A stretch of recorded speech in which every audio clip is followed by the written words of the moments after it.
La fille adoptive a été offerte au milliardaire comme une blague, mais il l'a vue comme le plus beau des cadeaux et tout ce dont il avait toujours rêvé. Avant que l'histoire ne commence, dites-nous en commentaire de quelle ville vous regardez ceci. Et à la fin, n'oubliez pas de noter cette histoire de 0 à 10. Bonne lecture! Sophie Miller, 23 ans, ses cheveux châtains en bataille à cause du vent froid de l'Atlantique, était à genoux dans le sable mouillé de Portland, poursuivant un exemplaire usé jusqu'à la corde du petit canard qui ne savait pas voler, comme si elle menait une mission de sauvetage international. « Reviens ici !» cria-t-elle au livre qui dévalait la pente sableuse vers les vagues avec une vitesse surprenante pour un objet sans moteur. « Je ne suis pas venue jusqu'à Miami pour te perdre maintenant !»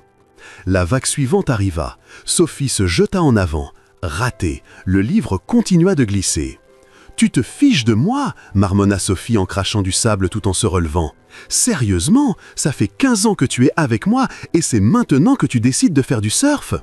Elle repartit à la course, trébucha sur sa propre valise, évidemment posée en plein milieu, roula dans le sable comme une boule humaine et finit par effleurer la couverture du bout des doigts.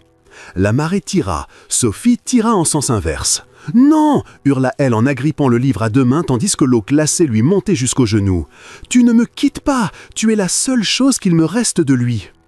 Et c'est à cet instant précis, cet instant absolument ridicule où Sophie était trempée jusqu'à la taille, les cheveux collés au visage, du sable dans les endroits les plus inconfortables et accrochée à un livre pour enfants comme à la dernière couverture du Titanic, qu'une main masculine, ferme et définitivement sèche, saisit le livre en même temps qu'elle.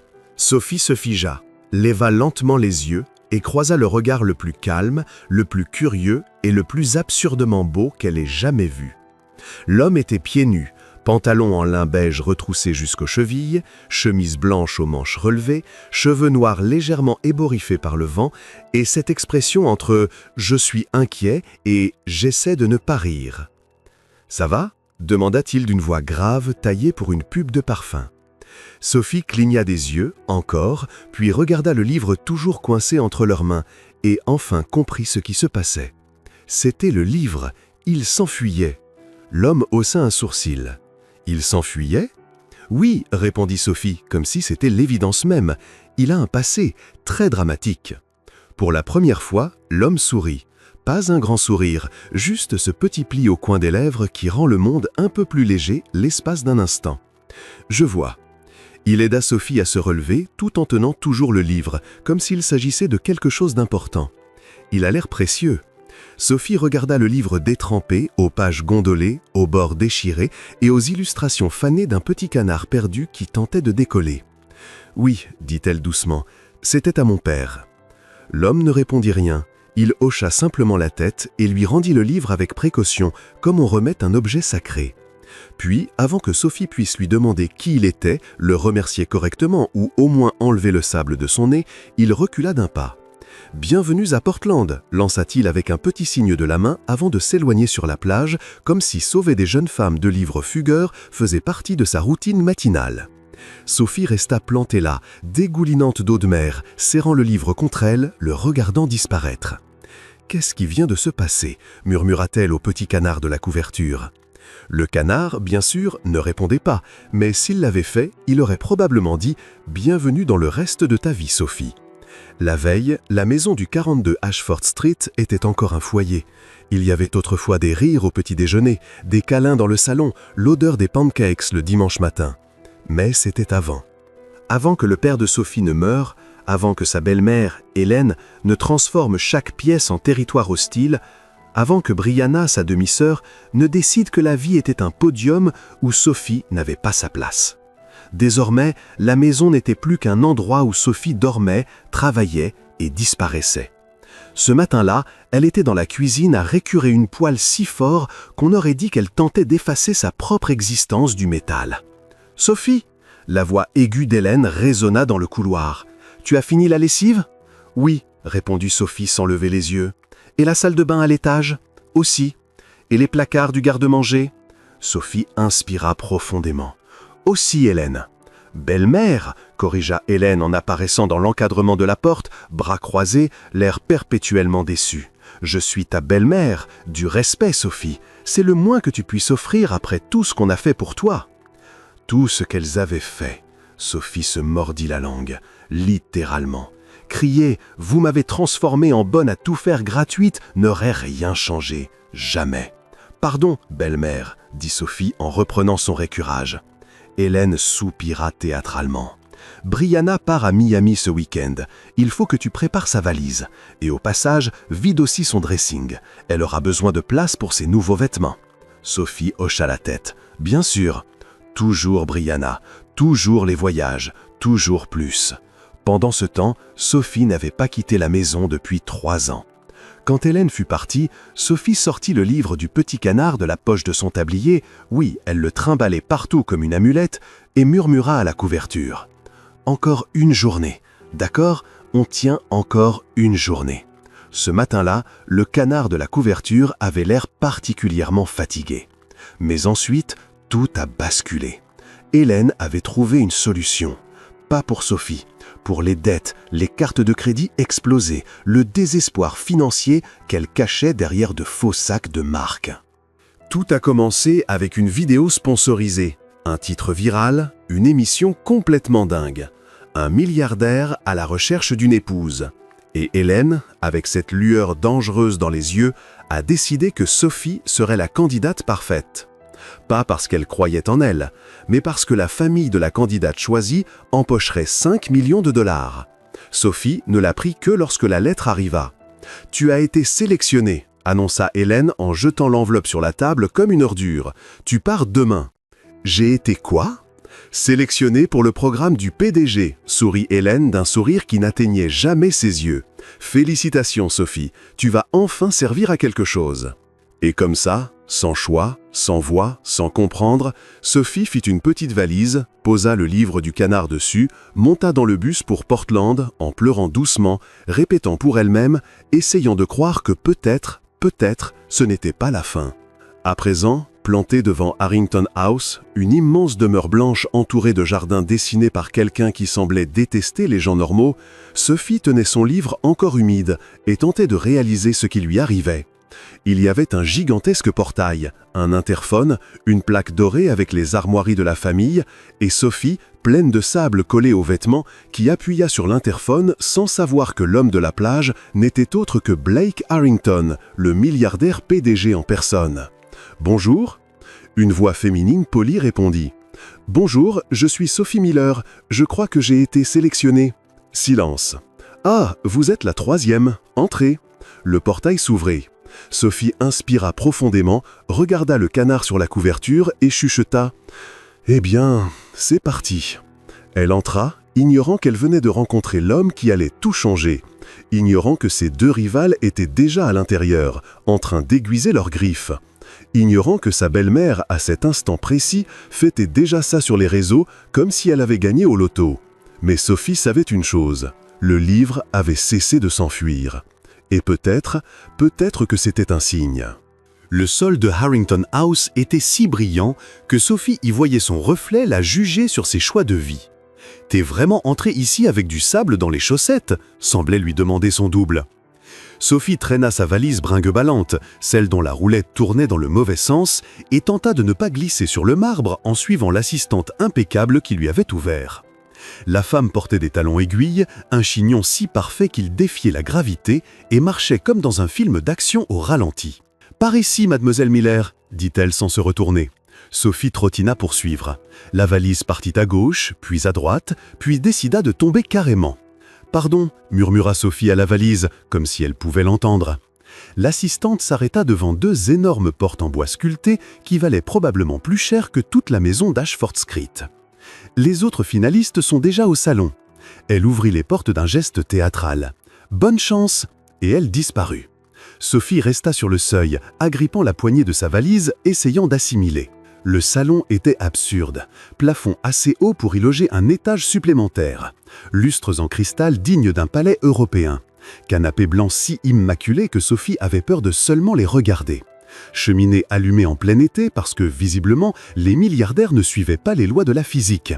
Et assises sur ces canapés, avec une posture répétée devant le miroir, elles étaient là. La première était une grande blonde en tailleur blanc sur mesure qui hurlait « Mon avocat coûte plus cher que ton rein ». Elle tenait son verre de vin comme un sceptre. Quand Sophie entra, elle leva lentement les yeux, la scanna de la tête aux pieds et sourit. Pas un sourire cruel, mais clairement calculé. « Oh » dit-elle d'une voix suave et dangereuse, « vous devez être la troisième ?» Sophie déglutit. « Salut, je suis Sophie. » Charlotte Davenport, inclina légèrement la tête la blonde. « Enchantée. » La deuxième, assise dans le fauteuil voisin, ne daignait même pas sourire. Cheveux noirs ondulés parfaits, robe rouge moulante, téléphone à la main comme si elle s'apprêtait à ruiner la réputation de quelqu'un. Quand elle posa les yeux sur Sophie, le scan fut si rapide et tranchant que Sophie crut entendre le bip d'un lecteur de code-barre. « Vivienne Hartwell », dit-elle sans lever les yeux de son écran. « Vous êtes trempée. » Sophie baissa les yeux. Oui, il y avait encore du sable collé à ses baskets, le bas de son pantalon était mouillé, et ses cheveux, disons qu'ils avaient abandonné toute ambition. « J'ai eu un petit souci à la plage », tenta de sourire Sophie. « Mais c'est bon maintenant. »« Trop mignon », lâcha Vivien d'un ton qui voulait clairement dire l'inverse. Charlotte but une gorgée de vin en étudiant Sophie comme on calcule des probabilités. « Sophie », croisa-t-elle les jambes, « dites-moi, qu'est-ce qui vous amène ici ?» Sophie cligna des yeux. Le bus, silence. Vivien leva enfin les yeux de son téléphone, entre confusion et amusement. Charlotte tout sauta pour masquer un petit rire. « Non, ma chère, je voulais dire, qu'est-ce qui vous a poussé à candidater ?»« Ah, en fait, je n'ai pas candidaté. C'est compliqué. »« Compliqué », répéta Vivien en goûtant le mot. « Intéressant. » Avant que Sophie puisse tenter d'expliquer sans passer pour une folle, une voix masculine, grave et posée, résonna dans la pièce. « J'espère que vous êtes bien installé. » Sophie se retourna et son cœur manqua s'échapper de sa poitrine. C'était lui, l'homme de la plage, mais totalement différent. Blake Harrington entra avec une présence qui changea instantanément l'atmosphère. Costume sombre parfaitement coupé, cravate impeccable. Chaque pas était ferme, contrôlé, délibéré. Cheveux coiffés à la perfection, posture assurée, regard sérieux, presque inaccessible. Plus aucune trace du type pieds nus et décontracté de la plage.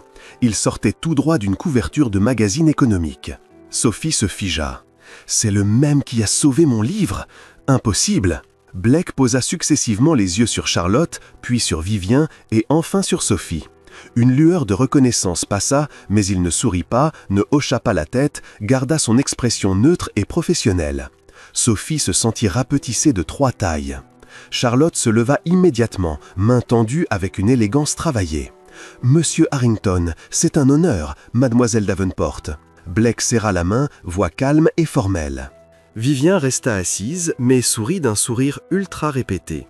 « Blake, magnifique maison !»« Merci, » répondit-il, poli mais distant.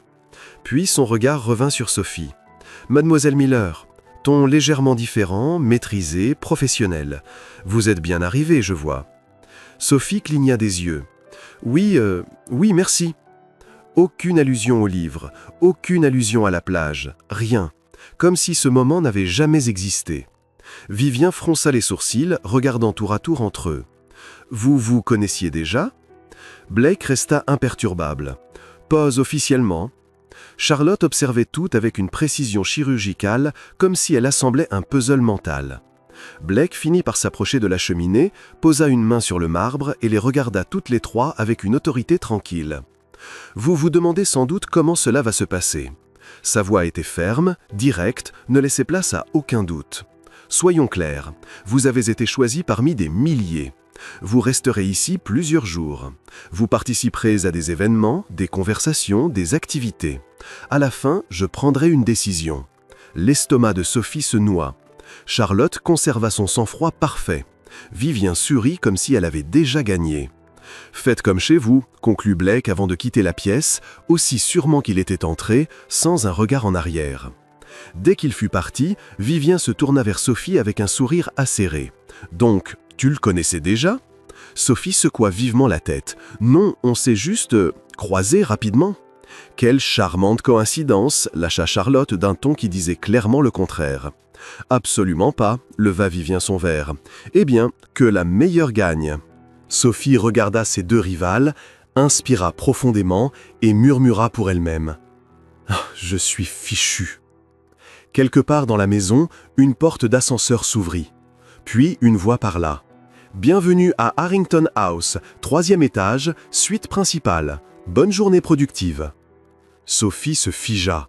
L'ascenseur parle ? Ma chérie, même le frigo parle ici, lança Vivien. C'est là que Sophie comprit qu'elle avait mis les pieds dans un monde où elle n'avait définitivement pas sa place. Mais quelque chose en elle, peut-être le souvenir de cet homme gentil sur la plage, continuait de murmurer que, peut-être, il y avait une chance, même s'il semblait désormais totalement hors de portée. À 19h ce soir-là, Sophie découvrit qu'il existait 6 sortes de fourchettes et qu'elle n'en connaissait aucune. 6, pas 3, pas 4, 6 fourchettes disposées autour de l'assiette comme un test de QI qu'elle allait échouer de façon spectaculaire. Après la réunion au salon et la révélation traumatisante que même les appareils électroménagers parlaient, on lui avait montré sa chambre, plus grande que toute sa maison d'Ashford Street. Elle avait pris une douche rapide, enfilé la seule robe correcte qu'elle avait emportée, une simple robe bleu marine, sans paillettes ni drame, et était descendue pour le dîner. Avant d'entrer dans la salle à manger, elle avait signé le contrat. 3 pages de jargon juridique qui disaient essentiellement « Vous serez filmé, tout sera diffusé, souriez aux caméras ». Sophie avait signé d'une main tremblante en se disant « Super, le monde entier va me voir me ridiculiser ». Et maintenant elle était là, assise à table, fixant les fourchettes comme des ennemis personnels, douloureusement consciente que de petites caméras discrètes étaient placées stratégiquement dans la pièce. Des objectifs quasi invisibles qui captaient chaque geste, chaque expression, chaque mot. Tout était diffusé en direct sur une chaîne en ligne exclusive dans le cadre de la stratégie de transparence corporate de Blake Harrington.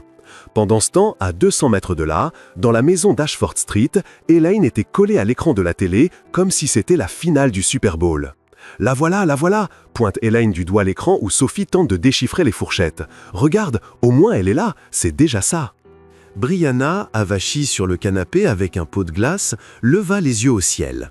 « Maman, franchement, tu crois qu'elle a une chance? Regarde-la, on dirait une gamine perdue dans un centre commercial. » Hélène se mordit la lèvre, les yeux rivés sur l'écran. Son côté naïf peut marcher, tu sais, les hommes aiment bien cette petite touche de vulnérabilité. Elle marqua une pause.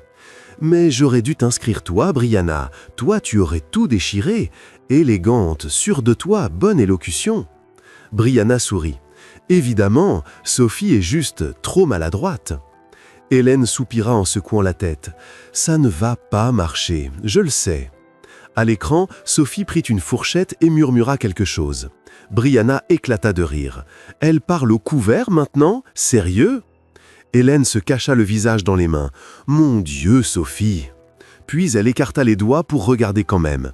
« Mais on sait jamais, peut-être qu'il trouvera ça mignon. » Brianna leva encore plus les yeux au ciel. « Maman, tu planes complètement !»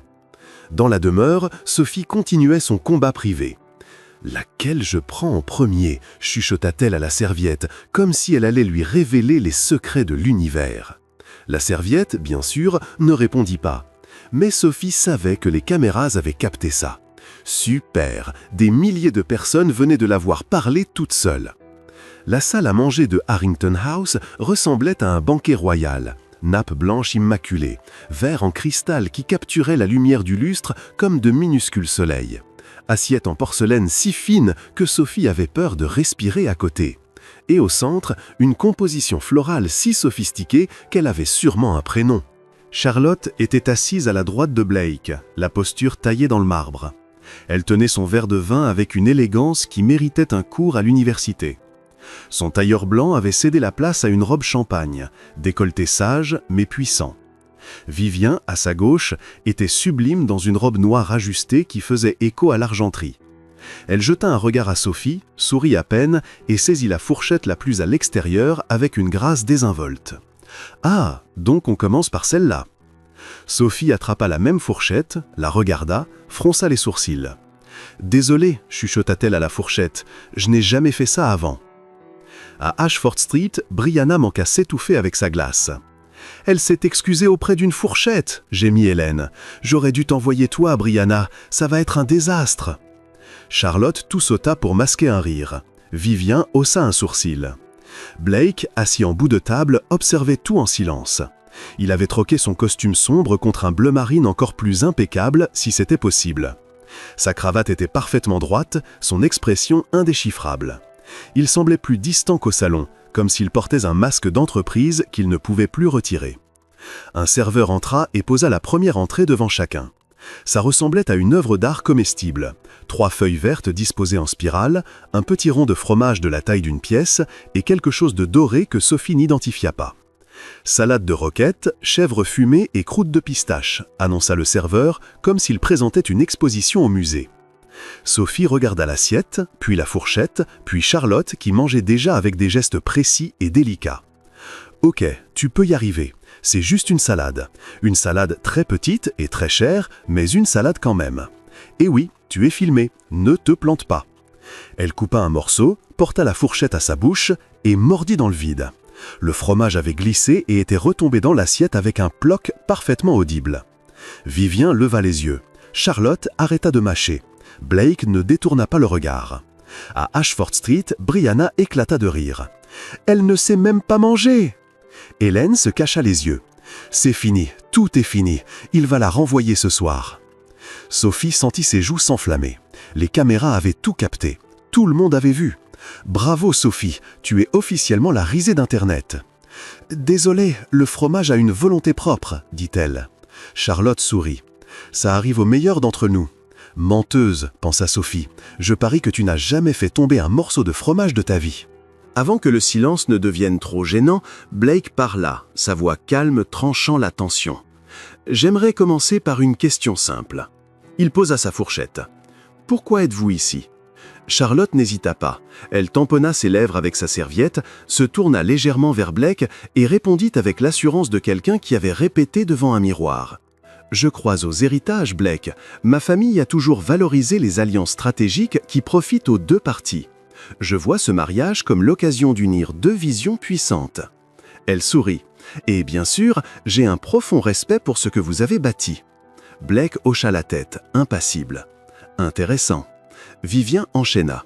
Elle posa son coude sur la table avec grâce, jamais de façon négligée, et pencha la tête avec un sourire ultra poli. « J'adore ce que vous représentez, Blake. Innovation, force, présence. » Elle marqua une pause théâtrale. « Et je crois qu'à vos côtés, je pourrais amplifier tout cela. Imaginez les possibilités, l'image, les événements, l'impact culturel. Nous serions inoubliables. » Blake but une gorgée de vin. « Je vois. » Puis ses yeux se posèrent sur Sophie. Le silence devint lourd. Charlotte et Vivien la regardaient comme 2 faucons guettant leur proie. À Ashford Street, Hélène se pencha en l'avant. « Dis quelque chose d'intelligent, Sophie. Par pitié, dis n'importe quoi qui ne soit pas ridicule. » Brianna ricana. « Elle va encore parler à sa serviette, tu vas voir. » Sophie déglutit. « Les caméras sont braquées sur toi. Le monde entier regarde. Dis quelque chose d'intelligent, d'impressionnant, qui n'implique pas de fromage fugueur. » Mais quand elle ouvrit la bouche, ce qui sortit fut « Je ne sais pas. » Blake fronça légèrement les sourcils. « Vous ne savez pas ?» Sophie secoua la tête, la panique montant. « Je ne me suis pas inscrite. C'est ma belle-mère qui l'a fait. Et franchement, je ne sais même pas ce que je fais ici. » Elle inspira profondément. « Mais si vous demandez ce que je veux, je crois que je veux juste une place. Un endroit où je n'ai pas à m'excuser d'exister. » Le silence qui suivit fut différent. Pas gênant, chargé. Charlotte regarda Vivien. Vivien regarda Charlotte. Les 2 sentirent que quelque chose venait de basculer. Blake ne quittait pas Sophie des yeux. Il ne sourit pas, ne hocha pas la tête, mais quelque chose dans son regard, subtil mais réel, avait changé. « Une place », répéta-t-il lentement. « Intéressant. » À Ashford Street, la bouche d'Hélène s'ouvrit toute grande. Brianna avait arrêté de manger sa glace et fixait l'écran. « Maman, il la regarde bizarre. » « Bizarre comment ? Genre intéressée ?» Hélène pencha la tête, scrutant l'expression de Blake à l'écran. « Non, impossible. Elle a fait tomber du fromage, elle a parlé au couvert, elle... » Mais à l'écran, Blake regardait encore Sophie. Et Hélène ressentit quelque chose qu'elle n'avait pas prévu. Une minuscule étincelle d'espoir. Peut-être que... Vivien se racla la gorge pour reprendre la main. Enfin bon, nous avons toutes nos raisons, n'est-ce pas? L'important, c'est qu'on soit là maintenant. Charlotte acquiesça, mais son visage était crispé. Le reste du dîner fila dans un brouillard de petites assiettes et de conversations polies. Sophie fit de son mieux pour ne plus rien renverser, mais confondit la cuillère à dessert avec celle à soupe et manqua boire dans la soucoupe. Quand le dîner s'acheva enfin, Blake se leva. « Ce fut une soirée éclairante, dit-il en regardant les trois femmes. Reposez-vous bien, demain d'autres activités nous attendent. » Il quitta la pièce de sa démarche assurée, laissant les trois femmes seules. Dès que la porte se referma, Vivien se tourna vers Sophie avec un sourire acéré. « Donc, tu ne t'es pas inscrite toi-même? Quelle touchante histoire !» Charlotte croisa les bras, étudiant Sophie comme une pièce d'échec. « Tu sais qu'il t'a remarqué, hein ?» Sophie cligna des yeux. « Remarqué ? J'ai renversé du fromage, mélangé les fourchettes et avoué que je n'avais aucune idée de ce que je faisais ici. Comment c'est être remarqué ?» Vivien rit, mais ce n'était pas un rire gentil. « Exactement, chère. » Charlotte se leva, lissant sa robe. « Tu es différente, et différente, ça marque. » Sophie sentit un frisson lui parcourir l'estomac. « Je ne veux pas marquer. » « Trop tard, lança Vivien en attrapant son sac. Tu l'as déjà fait. » Les deux femmes sortirent, laissant Sophie seule à l'immense table, entourée d'assiettes vides et d'une collection de fourchettes qu'elle ne comprenait toujours pas complètement. Elle leva les yeux vers l'une des caméras discrètes dans le coin et chuchota. « J'ai tout gâché, hein ?» Mais dans le couloir, Blake s'était arrêté devant une fenêtre, regardant la mer. Et pour la première fois de la soirée, il sourit. À Ashford Street, Hélène éteignit lentement la télévision, encore sous le choc. Brianna la regarda. « Alors, t'en as pensé quoi ?» Hélène resta silencieuse un long moment. Puis elle soupira. « Je crois toujours que j'aurais dû t'envoyer toi, dit-elle en secouant la tête. Mais, je sais pas, peut-être que son innocence va marcher. Peut-être. » Elle n'avait pas l'air convaincue, mais tout au fond, très très au fond, Hélène espérait, parce que 5 millions de dollars en dépendaient. Sophie se réveilla sous une série de coups insistants à la porte de sa chambre. 3 coups. Pause, 3 coups encore. Elle ouvrit lentement les yeux, encore embrumée de sommeil, et jeta un œil au réveil. 7 heures. Qui frappe à 7 heures du matin? Mademoiselle Miller? La voix de l'assistante résonna derrière la porte. « Il faut descendre pour le petit déjeuner, c'est urgent. » Sophie se redressa, perdue. « Urgent? Pourquoi? »« Descendez, s'il vous plaît. » Elle s'habilla en vitesse, se passa de l'eau sur le visage et descendit, encore à moitié endormie.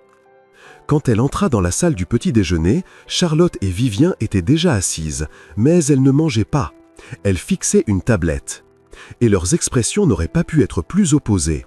Charlotte avait l'air tendue, comme si elle recalculait ses probabilités. Vivien semblait furieuse, comme quelqu'un qui vient de perdre un gros pari. « Bonjour, dit Sophie timidement. Charlotte leva les yeux.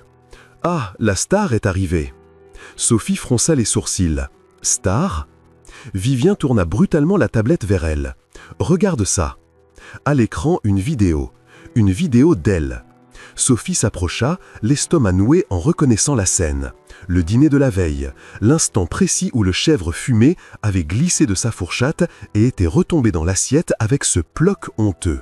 La caméra avait parfaitement capturé son regard d'horreur pure, puis le regard accusateur qu'elle avait lancé au petit morceau de fromage, comme s'il venait de commettre un crime. Et enfin son rire nerveux, maladroit, totalement sincère quand elle avait marmonné « Le fromage a une volonté propre ». La légende disait « Quand tu essaies d'être élégante, mais que même la bouffe te trahit, Sophie Miller, c'est tout nous ».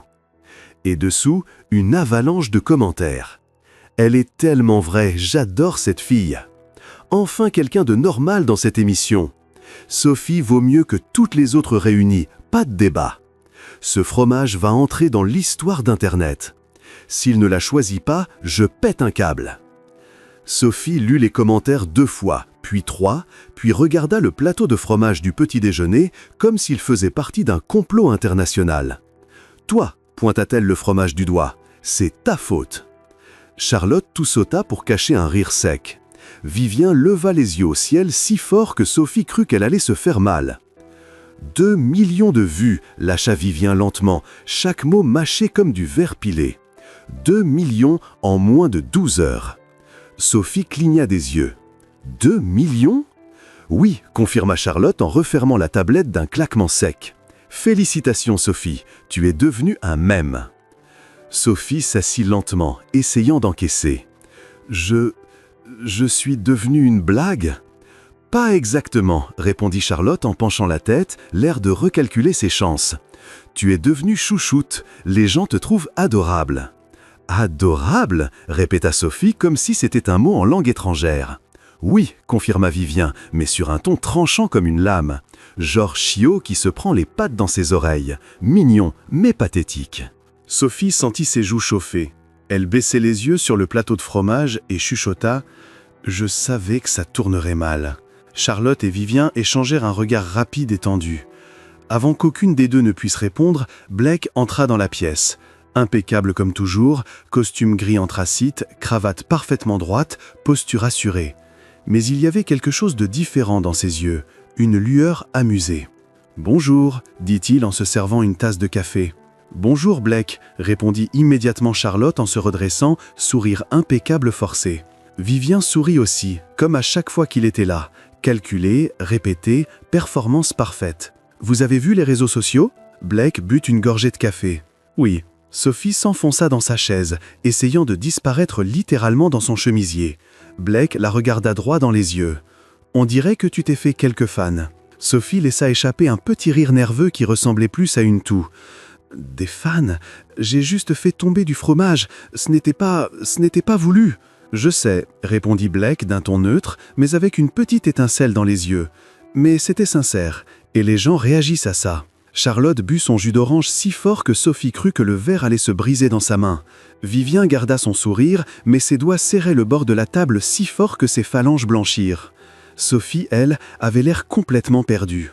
« Donc, il ne se moque pas de moi ?» Blake posa lentement sa tasse, geste délibéré. « Certains, peut-être. Mais la plupart rient avec toi. Il y a une différence. » Sophie mit un instant à digérer, puis regarda à nouveau le fromage sur la table. « Peut-être que je devrais te remercier, » murmura-t-elle au morceau de fromage. Blake manqua sourire, vraiment. Avant qu'il ne puisse répondre, l'assistante entra précipitamment, tablette à la main, l'air un peu inquiète. « Monsieur Harrington, pardon de vous interrompre, mais le service presse envoie des mises à jour. La chaîne officielle de l'émission a vu une augmentation de 340% de l'engagement en 12 heures. » Elle hésita, jeta un œil à Sophie, et 89% des commentaires mentionnent spécifiquement Mademoiselle Miller. Sophie se figea. « Moi ? Pourquoi ?» L'assistante semblait gênée. « Eh bien, la vidéo est devenue virale. Les gens veulent en savoir plus sur vous. Ils créent des pages de fans. » Vivienne laissa échapper un rire incrédule, presque hystérique. « Des pages de fans à cause d'un morceau de fromage ?» Charlotte serra les dents, mais conserva son sang-froid à grand-peine, les mains crispées sur ses genoux. Blake, lui, resta parfaitement calme. Sa voix sortit posée et maîtrisée. « Compris, continuez à surveiller, mais pas de communiqué officiel pour l'instant. » L'assistante hocha rapidement la tête et quitta la pièce.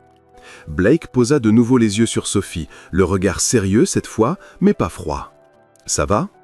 Sophie secoua lentement la tête, encore en train d'essayer de comprendre. « Je ne comprends pas. Pourquoi les gens s'intéressent à ça ?» Blake fit un pas vers elle, pas trop près, mais assez pour que Sophie sente sa présence. « Parce que tu n'essayes pas d'être quelqu'un d'autre, et c'est rare. » Il quitta la pièce peu après, laissant les trois femmes dans un silence pesant. Le calme qui suivit était tranchant, lourd, presque étouffant. Charlotte parla la première, la voix maîtrisée mais teintée d'une tension contenue. « Félicitations Sophie, on dirait que ta stratégie est plus efficace que je ne le pensais. »« Stratégie ?» Sophie se tourna vers elle, totalement perdue. « Je n'ai aucune stratégie, j'existe, c'est tout. » Vivienne se leva brusquement, attrapant son sac d'un geste rapide et rageur. Et visiblement ça suffit. Elle sortit en refermant la porte avec une violence contenue.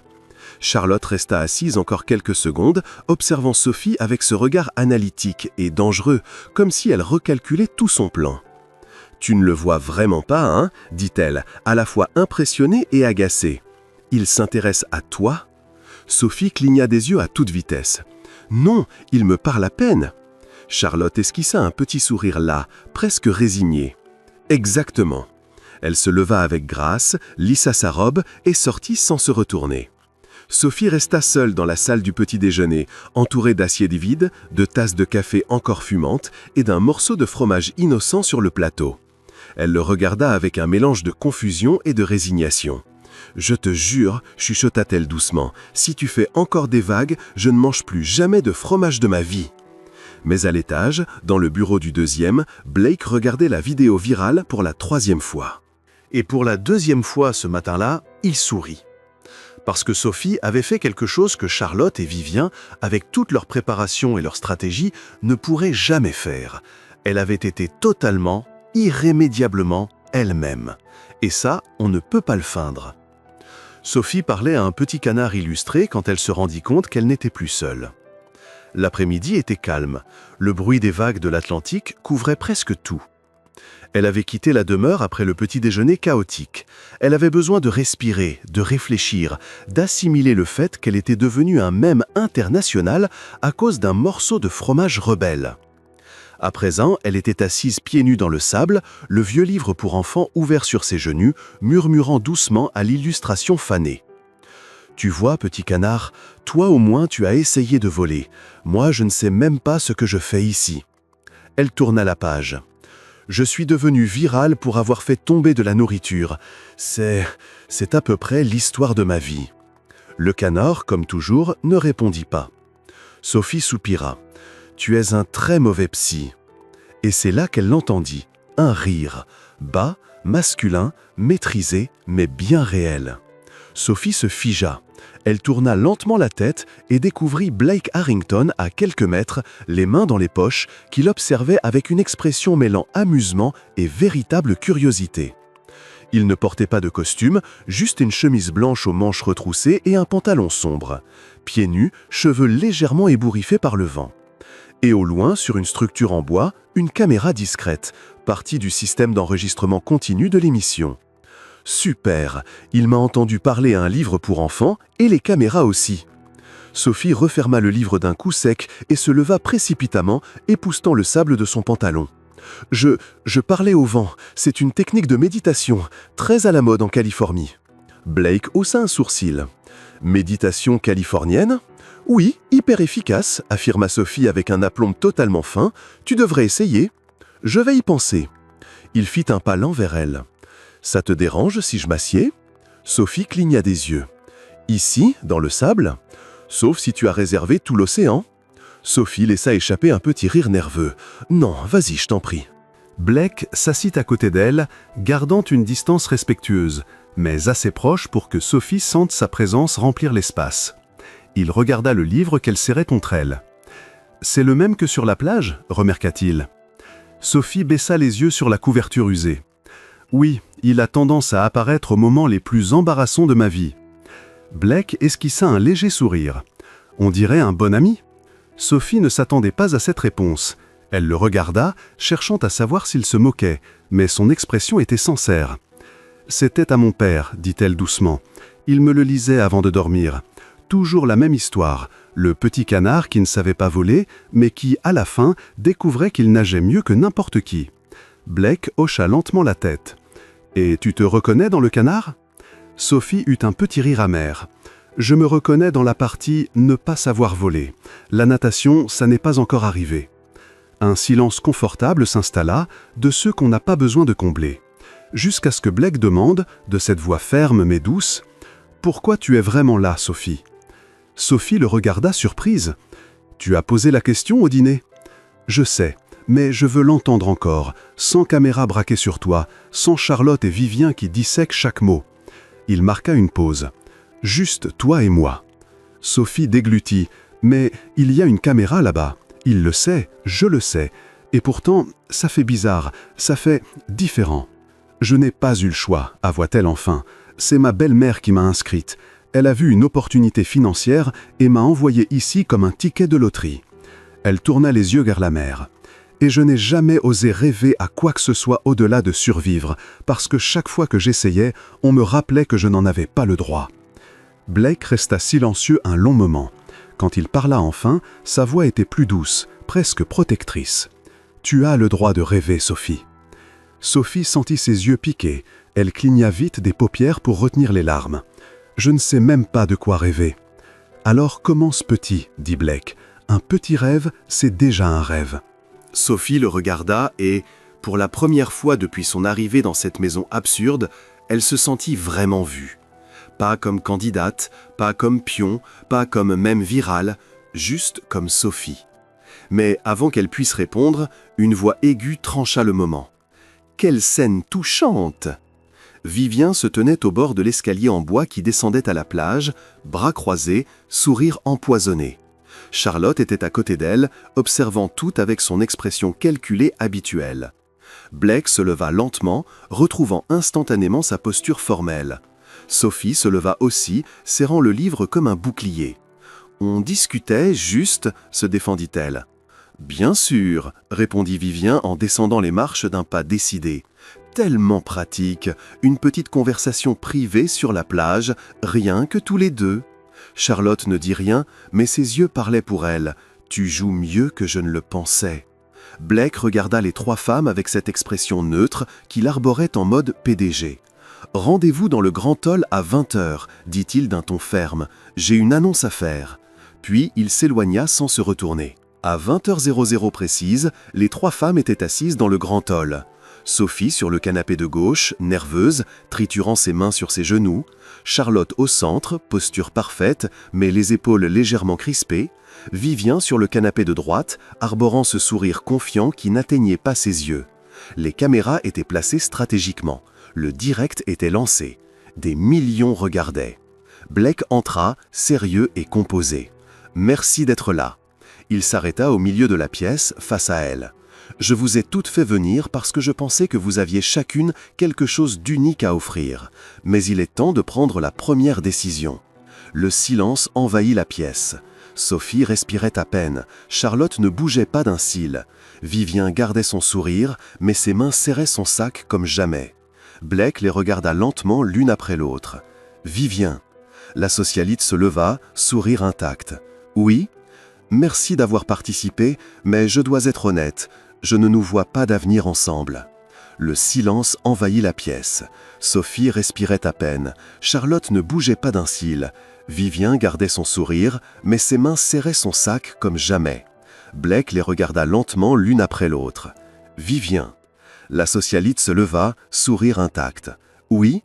Merci d'avoir participé, mais je dois être honnête.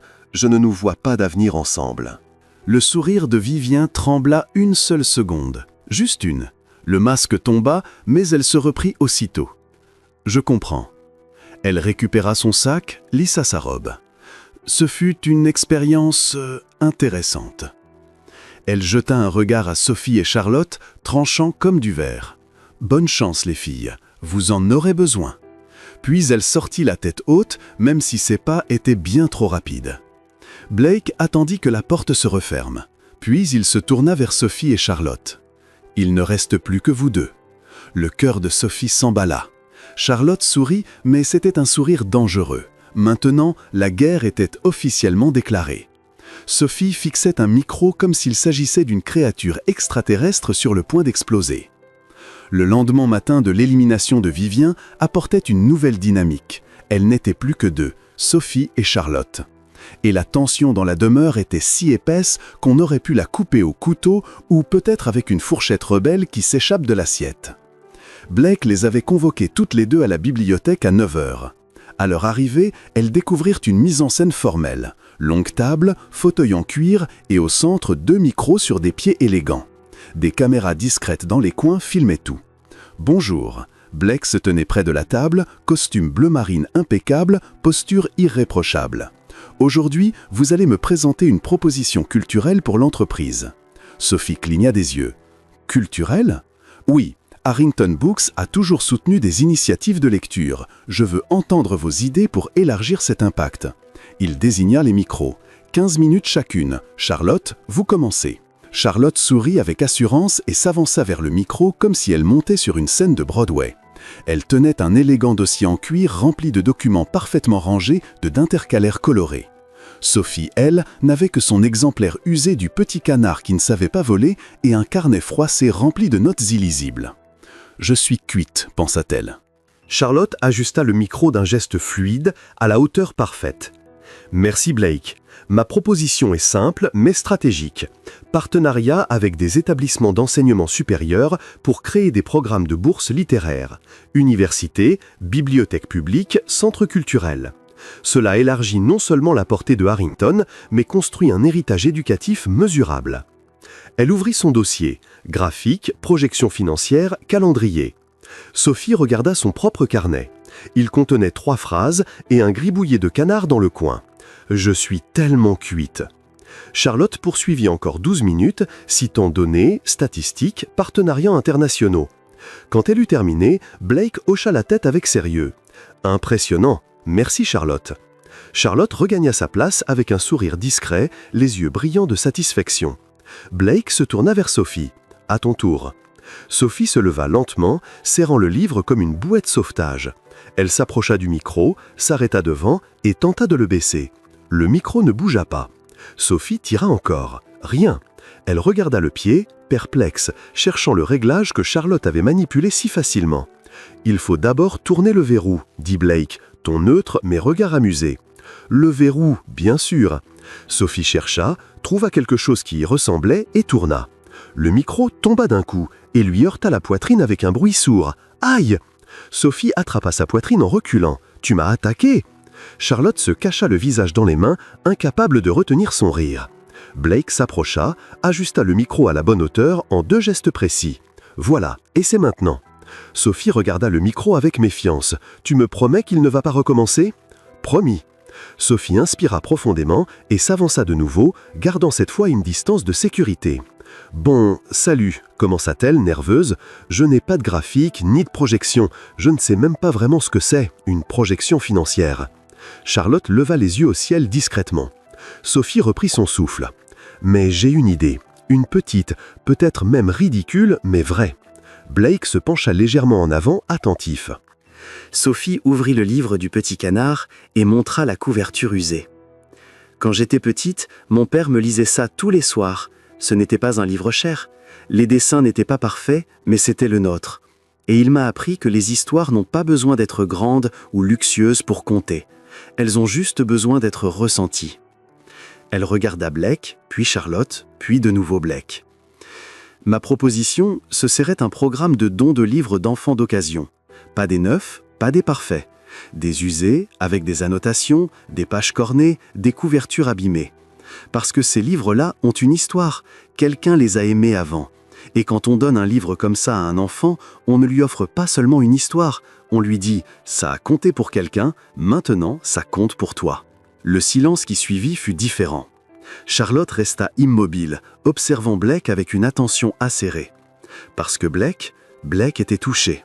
Pas de façon spectaculaire, pas de larmes. Mais quelque chose dans son regard changea. Quelque chose s'adoucit dans son expression toujours maîtrisée, et Sophie comprit qu'elle avait atteint quelque chose de profond en lui. « Je sais que ce n'est pas une grande idée, » poursuivit Sophie, la voix plus basse. « Je sais que Charlotte a un plan bien meilleur, plus professionnel, plus tout. Mais je crois que parfois, les meilleures choses sont les petites, celles qui tiennent dans la main, celles qu'on peut serrer contre soi la nuit quand on a peur. » Elle referma doucement le livre. « Voilà, désolé si c'était trop simple. » Blake resta longtemps sans rien dire. Puis il se leva, s'approcha d'elle et tendit la main. « Je peux voir le livre ?» Sophie le lui donna, intriguée. Il ouvrit la première page. Il y avait une dédicace à l'encre fanée. « À ma Sophie, vole à ta façon. Papa. » Blake referma le livre avec précaution et le lui rendit. « Merci Sophie, dit-il, et il y avait dans sa voix quelque chose de nouveau, quelque chose de vrai, d'humain. » Sophie regagna sa chaise, le cœur battant, persuadée d'avoir tout gâché. Charlotte, elle, était devenue pâle. Elle avait vu comment Blake regardait Sophie. Elle avait vu l'émotion qu'il n'avait pas réussi à cacher complètement. Et pour la première fois depuis son arrivée dans cette maison, Charlotte Davenport eut peur. Blake regarda les 2 femmes. « Merci pour vos présentations. Je vais les étudier attentivement. » Il quitta la bibliothèque en refermant la porte derrière lui. Charlotte se tourna vers Sophie avec un sourire qui n'atteignait pas les yeux. Tu es doué pour ça. Doué pourquoi? Faire semblant de ne pas savoir jouer. Charlotte ramassa son dossier et se leva. Mais je te vois, Sophie, tu es plus stratégique que tu n'en as l'air. Je ne fais semblant de rien, répondit Sophie frustrée. Je suis juste moi-même. Charlotte s'arrêta à la porte et se retourna. Exactement. Et apparemment, ça suffit. Elle partit. Sophie resta seule dans la bibliothèque, regardant le livre sur ses genoux. « J'ai été bien ?» chuchota-t-elle au petit canard de la couverture. Dans son bureau, Blake était assis dans son fauteuil, regardant par la fenêtre, doigts entrelacés. Son assistante entra avec une tablette. « Monsieur Harrington, les réactions en ligne aux présentations sont explosives. » Blake ne se retourna pas. Et 92% des commentaires parlent de la proposition de Mademoiselle Miller. Les gens sont vraiment touchés. Blake ne répondit pas, mais pour la première fois depuis longtemps, un vrai sourire éclaira son visage. Parce que Sophie ne s'était pas contentée de présenter une idée, elle avait montré son cœur. Et il était complètement perdu. 2 jours s'étaient écoulés depuis les présentations culturelles.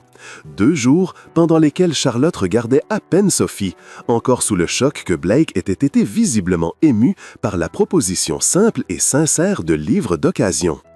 Et ce matin-là, la pression était montée d'un cran. Blake avait annoncé qu'une séance photo officielle aurait lieu pour les profils de l'émission dans le cadre de la stratégie de transparence. Sophie et Charlotte, les 2 dernières finalistes, poseraient avec lui devant la cheminée du Grand Hall. Ça paraissait simple, professionnel, maîtrisé, jusqu'à ce qu'un gigantesque vase d'orchidées blanches décide de défier la gravité. Sophie se tenait à côté de Blake, essayant de ne pas avoir l'air mal à l'aise devant les caméras placées stratégiquement dans la pièce. Elle portait une robe bleu clair toute simple qui la faisait paraître encore plus jeune et vulnérable. Son esprit était encore à la bibliothèque, à la présentation, à la façon dont Blake avait tenu le livre du canard comme s'il était précieux. Charlotte, de l'autre côté, était impeccable dans une robe vert émeraude, arborant ce sourire répété qu'elle utilisait comme une armure. Mais sous le sourire, quelque chose avait changé, quelque chose de désespéré. Le photographe ajusta son objectif. « Ok, à 3, 2, crash !» Le vase tomba de la table d'appoint avec un bruit violent. Eau, fleurs, terre et éclats de porcelaine explosèrent sur le sol comme si une catastrophe naturelle venait de frapper la pièce et Sophie se trouvait juste à côté. « Quoi ?» Sophie bondit en arrière, mais trop tard. L'eau trempa l'ourlet de sa robe bleu clair, de la boue colla à ses chaussures et une branche d'orchidée s'enroula autour de sa cheville comme si elle voulait grimper. « Hé, lâche-moi !» Sophie secoua la jambe. La branche ne lâcha pas. « Pourquoi tu m'attaques, toi ?» Charlotte se cacha la bouche, mais ses yeux brillaient d'une lueur qui n'était pas vraiment de la surprise. « Mon Dieu, Sophie, ça va ?»« Non, je me fais agresser par une plante !» Sophie continuait de se battre avec la branche récalcitrante. Blake s'avança rapidement, s'agenouilla et l'aida à se dégager. « Doucement, ne bouge pas trop, sinon c'est pire !»« Comment ça pourrait être pire ?» gémit Sophie en se figeant pendant que Blake déroulait la branche de sa cheville avec des gestes précis et doux. Le photographe baissa son appareil, pétrifié. « Monsieur Harrington, on nettoie et on reporte !» Blake se releva en aidant Sophie à faire de même. Il regarda la pièce ravagée, fleurs éparpillées, eau au sol, éclats de porcelaine qui scintillaient sur le lustre. Puis il regarda Sophie, trempée et couverte de terre, et Charlotte, toujours impeccable et sèche. « Non, dit Blake, surprenant tout le monde, on fait les photos comme ça, telles quelles. » Sophie cligna des yeux. « Avec le vase cassé et moi toute mouillée ?»« Oui, confirma Blake, ton neutre mais regard légèrement lumineux. La vie n'est pas parfaite, pourquoi les photos le seraient-elles ?» Le photographe hésita. « Monsieur Harrington, avec tout le respect, ce n'est pas très professionnel. »« C'est réel, corrigea Blake, et le réel vaut mieux que la perfection. » L'assistante accourut avec des serviettes, mais Blake lui fit signe d'arrêter. « Pas la peine. Par contre, apportez 2 petits bouquets, fleurs blanches, quelque chose de simple. » L'assistante sortit en courant et revint moins de 2 minutes plus tard avec 2 modestes bouquets de roses blanches, simples et délicats. Blake les prit et en tendit un à Sophie, un à Charlotte.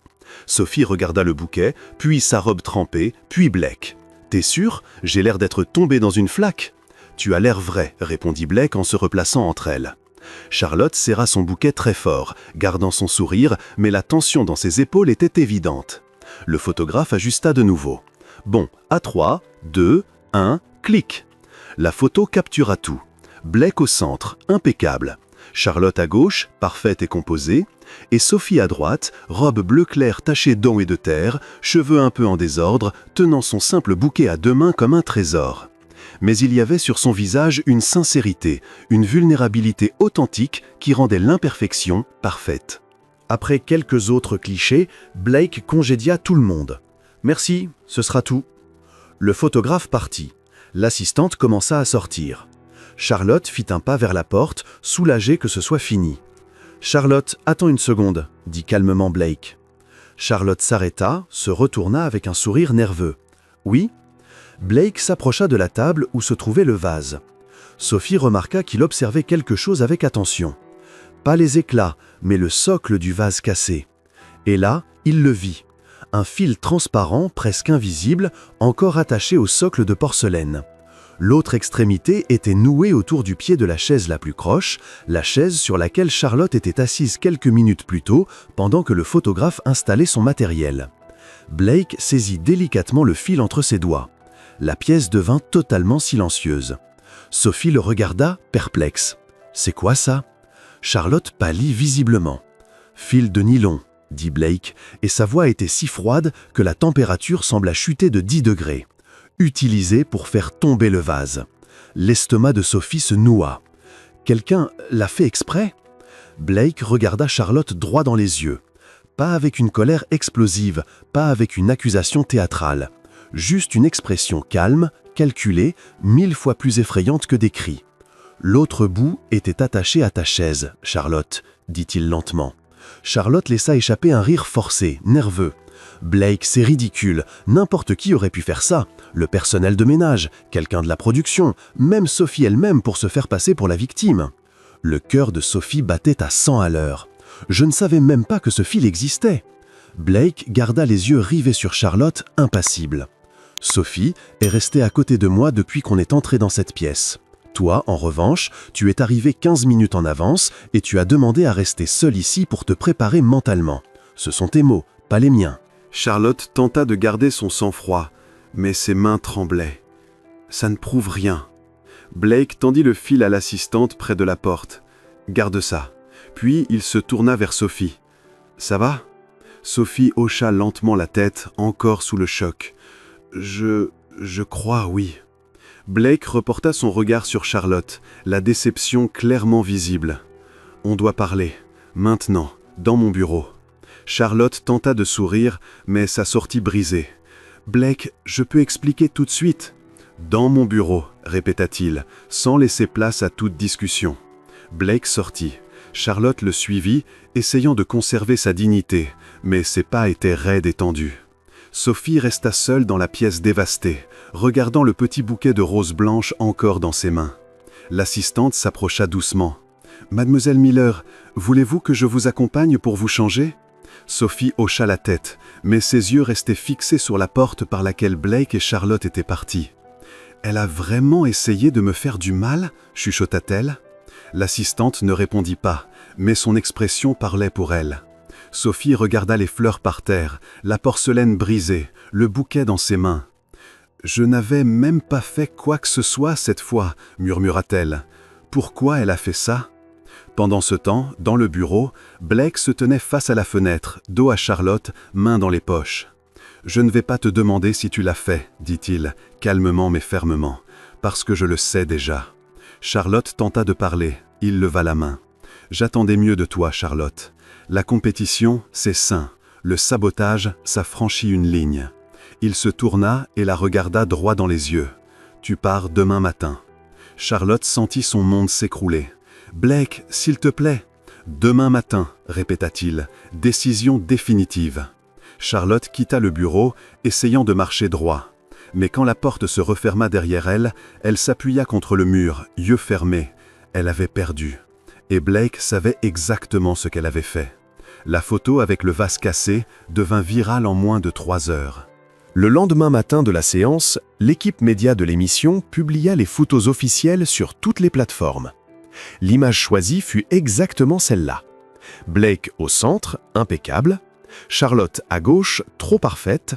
Et Sophie à droite, avec sa robe bleu clair tachée d'eau et de terre, les cheveux légèrement en bataille, tenant le simple bouquet avec une expression si sincère qu'on aurait dit qu'elle ne savait même pas qu'on la photographiait. Les commentaires arrivèrent immédiatement. La différence entre essayer d'être parfait et être simplement est énorme sur cette photo. Sophie avec sa robe mouillée est plus vraie que tout ce qu'on a vu dans cette émission. Charlotte a l'air retouchée sur Photoshop. Sophie a l'air de la vie. Je parie qu'il y a une histoire derrière ce vase cassé, et j'ai besoin de savoir. Blake qui regarde Sophie sur cette photo, les gens, il a déjà choisi et il ne le sait même pas encore. Sophie était dans sa chambre, tablette à la main, laissée par l'assistante bien sûr, sous surveillance, règlement du programme, et lisait les commentaires avec un mélange de confusion et de gêne. « Il félicite le fait que je sois trempée et pleine de boue », murmura-t-elle au livre du canard ouvert sur ses genoux. « Ça a un sens pour toi ?» Le canard, comme toujours, resta silencieusement philosophe. On frappa à la porte. Sophie referma la tablette d'un coup, comme si elle s'était fait prendre en faute. « Entrez !» L'assistante ouvrit avec son sourire professionnel impeccable. « Mademoiselle Miller, Monsieur Harrington aimerait vous parler en privé sur la terrasse privée. » Sophie sentit son estomac se nouer. « Maintenant ?»« Maintenant, confirma l'assistante. Et Mademoiselle Miller, les caméras seront positionnées, c'est le règlement de l'émission. Mais elles seront discrètes. » Sophie hocha lentement la tête. Bien sûr, toujours les caméras, toujours en train de filmer. Elle se leva, lissa la robe toute simple qu'elle portait, cette fois sèche et propre, Dieu merci, et suivit l'assistante dans les couloirs jusqu'à une porte vitrée qui donnait sur une vaste terrasse surplombant l'océan. Blake se tenait au bord de la balustrade, regardant la mer. Même sans costume complet, juste une chemise blanche à manches longues et un pantalon sombre, sa posture était raide, maîtrisée. On aurait dit qu'il calculait quelque chose. Comme toujours. Sophie repéra les caméras.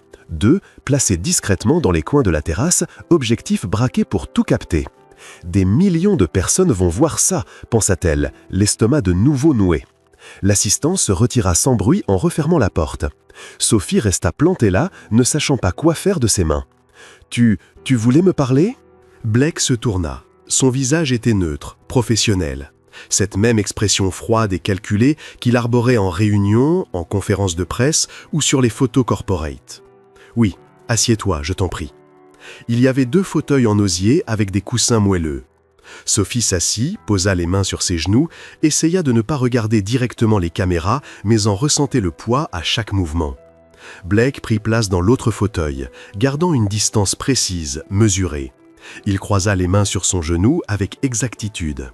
« À propos d'hier », commença-t-il d'un ton formel.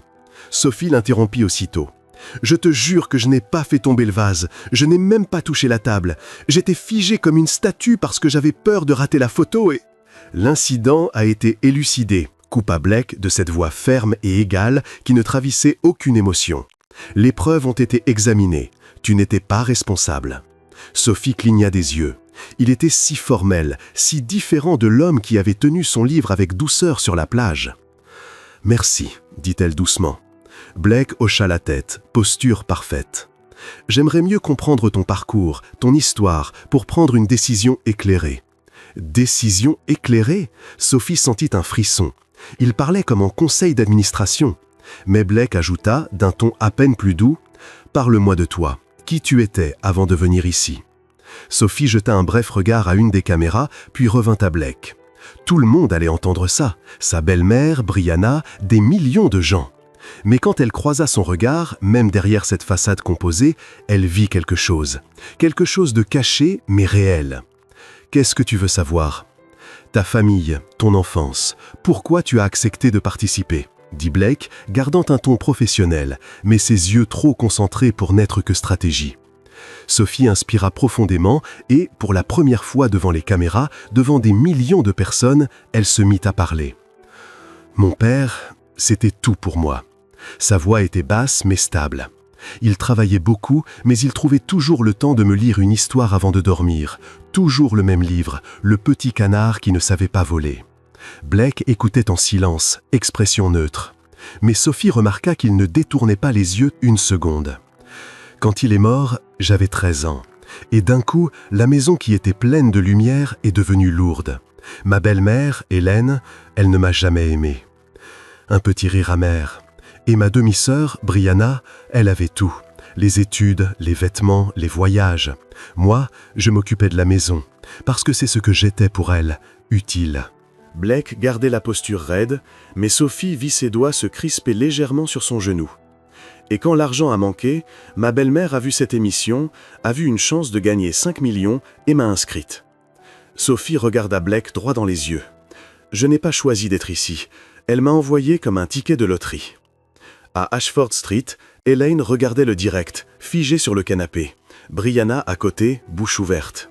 Elle raconte tout, chuchota Brianna. Elaine ne répondit pas, des millions de gens écoutaient. Sur la terrasse, Blake resta longtemps silencieux. Quand il parla enfin, sa voix était maîtrisée, formelle. « Et qu'espères-tu obtenir ici? Quel est ton objectif final ?» Objectif final? Sophie manqua éclater de rire. Il parlait comme un PDG qui validait un projet. Je veux juste une place où je n'ai pas à m'excuser d'exister. Une place où je peux être assez. » Blake hocha la tête, expression inchangée. Compréhensible. Mais pendant une fraction de seconde, si brève que les caméras l'auraient presque raté, quelque chose changea dans ses yeux, quelque chose de doux, d'humain. « Tu es assez », dit-il. Et même si le ton restait neutre, les mots avaient du poids. Sophie laissa échapper un petit rire nerveux. « Je fais tomber du fromage, je me bats avec des micros, je parle à des livres, comment c'est assez ?» Blake garda sa posture rigide, mais répondit. « L'authenticité est un atout précieux. Tu ne joues pas. C'est rare. » Atout précieux? Sophie leva presque les yeux au ciel. Il était tellement en mode PDG. Je croyais que les PDG n'avaient pas de mode humain. Genre, vous êtes programmé uniquement en sérieux et intimidant. Blake haussa un sourcil, gardant le contrôle de son expression. Le mode humain existe. Il n'est simplement pas adapté à tous les contextes. Dans ce contexte, il l'est, demanda Sophie. Blake la regarda longuement. Puis, d'une voix basse mais assurée, « J'évalue. » Le silence qui suivit fut lourd. À l'intérieur, derrière la porte vitrée, Charlotte regardait tout par la fenêtre. Elle voyait Blake raide, composé, formel, mais elle voyait aussi la façon dont il regardait Sophie, comme s'il retenait quelque chose. Et Charlotte savait qu'elle avait déjà perdu. Parce que derrière ce masque froid, Blake ressentait quelque chose de vrai. Et Sophie était la seule capable de percer cette armure. Les commentaires en ligne explosèrent. Blake essaie de faire le froid, mais ses yeux ne mentent pas. Il a dit « Tu es assez » et j'ai senti ça jusqu'ici. Charlotte, qui regarde par la fenêtre, elle sait qu'elle a perdu. La belle-mère voit être en train de péter un câble là. Et à Ashford Street, Hélène éteignit la télé d'une main tremblante. Le monde entier était désormais du côté de Sophie. 3 jours s'étaient écoulés depuis la conversation sur la terrasse. 3 jours où Charlotte sortait à peine de sa chambre, encore sous le choc que Blake ait regardé Sophie comme il ne l'avait jamais regardée elle. 3 jours où Sophie essayait de comprendre ce que ça voulait dire quand quelqu'un vous appelait « atout précieux » sur ce ton-là. Et ce soir-là, lors du grand bal caritatif annuel de la Fondation Harrington, Sophie était prisonnière d'une robe qu'elle n'avait pas choisie et de chaussures qui la détestaient clairement. « J'ai l'air d'un sapin de Noël », marmonna-t-elle devant le miroir de la chambre. La robe était longue, d'un bleu profond et élégant, simple mais raffiné, rien d'extravagant. Mais pour Sophie, qui avait passé sa vie en vêtements de seconde main, ça ressemblait à un scaphandre. Et les chaussures étaient un instrument de torture médiévale. Comment on marche là-dedans? Elle tenta 2 pas et manqua tomber. C'est un test d'équilibre ou une soirée mondaine? Elle regarda le livre du canard posé sur la commode. Toi, t'as de la chance, t'as pas de pied. On frappa à la porte. Mademoiselle Miller, la voix de l'assistante. Monsieur Harrington vous attend dans le grand hall. Les caméras sont déjà prêtes pour filmer les entrées. Évidemment, les caméras, toujours les caméras. Sophie inspira profondément, attrapa une petite pochette, vide, qu'est-ce qu'elle y mettrait, le livre du canard, et ouvrit la porte. L'assistante sourit. « Vous êtes magnifique. J'ai l'air de pouvoir tomber à tout moment. Ça aussi, mais toujours magnifique. » Le grand hall avait été transformé en conte de fées corporate. Lustres immenses, tables ornées de compositions florales sobres, aucune attachée avec du fil de pêche, Sophie vérifia, Quatuor Accords en live et des invités, beaucoup, en robes de soirée et smokings qui valaient probablement plus cher que toute la maison d'Ashford Street. Les caméras étaient parfaitement placées, une à l'entrée principale pour les arrivées, 2 sur les côtés, une discrète en hauteur pour le plan large. Tout était diffusé en direct. Sophie descendit l'escalier lentement, cramponnée à la rampe comme si sa vie en dépendait. Blake était au centre du hall, dos à l'escalier, en pleine conversation avec un groupe de cadres. Smoking impeccable, comme taillé pour lui seul, cheveux parfaitement coiffés, posture forte, expression composée, professionnelle. Un des cadres leva les yeux, aperçut Sophie qui descendait et sourit. Il dit quelque chose à Blake. Blake se retourna, et les caméras captèrent tout. La façon dont il s'arrêta net au milieu de sa phrase, la façon dont ses yeux se fixèrent sur elle et ne purent plus en détacher, la fraction de seconde, juste une, où le masque corporate tomba complètement, révélant quelque chose de brut, de sincère, de surpris. Une expression que Blake Harrington n'avait jamais montrée devant une caméra, de l'admiration pure. Les monteurs de l'émission marquèrent plus tard ce moment comme le 2e plus vu de la saison. Sophie sentit ses joues chauffer sous ce regard et manqua trébucher sur la dernière marche. Blake se reprit rapidement, remit son masque neutre, mais le mal était fait. Les caméras avaient vu, Internet avait vu. Il s'excusa brièvement auprès du groupe et marcha vers elle d'un pas mesuré, contrôlé. « Tu es… » commença-t-il, puis s'arrêta comme s'il cherchait le mot juste dans son vocabulaire corporate poli, un mot qui ne le rendrait pas trop vulnérable. « Mal à l'aise », proposa Sophie, « parce que je le suis. Ces chaussures sont des instruments de torture médiévaux. » Blake manqua sourire, vraiment. J'allais dire magnifique. Sophie cligna des yeux. Ah, mais mal à l'aise, ça marche aussi. À Ashford Street, Brianna pointa l'écran du doigt. Maman, t'as vu sa tête? Il bavait carrément. Hélène se pencha en avant, les yeux brillants. J'ai tout vu. Avant que Sophie ne puisse répondre, Charlotte apparut de l'autre côté de la salle. Elle était sublime, longue robe rouge ajustée, décolleté élégant, cheveux relevés en chignon sophistiqué, bijoux discrets mais hors de prix, et ce sourire, celui sûr de soi de quelqu'un qui croit encore pouvoir gagner. Elle marcha droit sur Blake, ignorant totalement Sophie, parfaitement consciente que les caméras suivaient chacun de ses gestes. « Blake !» Elle tendit la main avec une grâce travaillée. « Tu es superbe !» Blake serra la main poliment, mais sans le regard qu'il avait posé sur Sophie. « Charlotte, tu es très élégante aussi. » Charlotte retint sa main une seconde de trop. « Je me disais qu'on pourrait danser plus tard. J'aimerais beaucoup parler en privé. » Blake hocha la tête, neutre. « Peut-être. » Charlotte lança à Sophie un regard rapide qui disait clairement « Ce n'est pas fini ». Puis elle s'éloigna saluer d'autres invités, parfaitement consciente que les caméras la suivaient toujours. Sophie regarda Blake. « Elle n'abandonne pas. Elle est tenace, » répondit Blake, gardant un ton neutre pour les caméras. « Et moi, je suis maladroite, » marmonna Sophie.